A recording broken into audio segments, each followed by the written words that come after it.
দেখুন, রাজ্যে শুনলাম নাকি একটি ছাত্রদলের প্রতিষ্ঠা দিবস উপলক্ষে মাননীয় মুখ্যমন্ত্রী বলেছেন ফস করতে।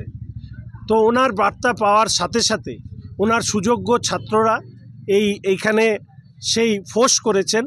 ৭০ বছরের বর্ষিয়ান বিধায়িকা শিখা চ্যাটার্জির গলা টিপে ধরা হয়েছে। অপরাধ, তিনি মা বোনেদের সুরক্ষার দাবি করেছিলেন। আর সেই দাবি করতে গিয়ে শুধু গলা টিপে ধরা নয়, ওনার শাড়ি টেনে দেওয়া হয়েছে, ওনার মোবাইল আছড়ে ভেঙে দেওয়া হয়েছে, যাতে এই পুরো ঘটনাটা অন্য কেউ দেখতে না পারে।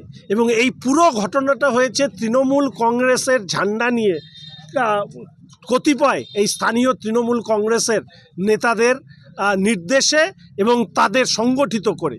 আমি শুধু এইটুকু বলবো, আপনারা প্রত্যেকেই জানেন যে এই অঞ্চল শিলিগুড়ি কর্পোরেশন এলাকার মধ্যে পড়ে এবং ডাবগ্রাম ফুলবাড়ি এই হচ্ছে অ্যাসেম্বলি কনস্টিটিউয়েন্সি। সেখানে দুবার বিধায়ক হয়ে মন্ত্রী হয়েছিলেন মাননীয় গৌতম দেব মহাশয়, এখন যিনি শিলিগুড়ি শহরের মেয়র।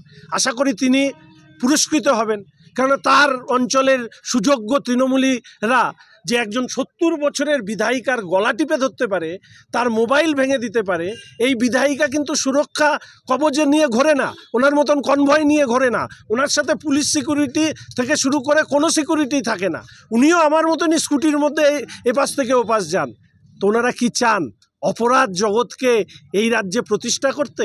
আর সেই অপরাধ জগতের মূল হোতা, মূল নেত্রী, মূল মুখ্যমন্ত্রী বলেছেন ফোঁস করতে, তাই সেই ফোঁস করতে নেমে পড়েছে অপরাধ জগতের জিবরা। তার প্রথম শিকার হলেন আমাদের মাননীয়া বিধায়িকা শিখা চ্যাটার্জি মহাশয়া। শুধু বলবো, পর্দায় মানুষের কাছে ওনার বয়স ৭০ বছর।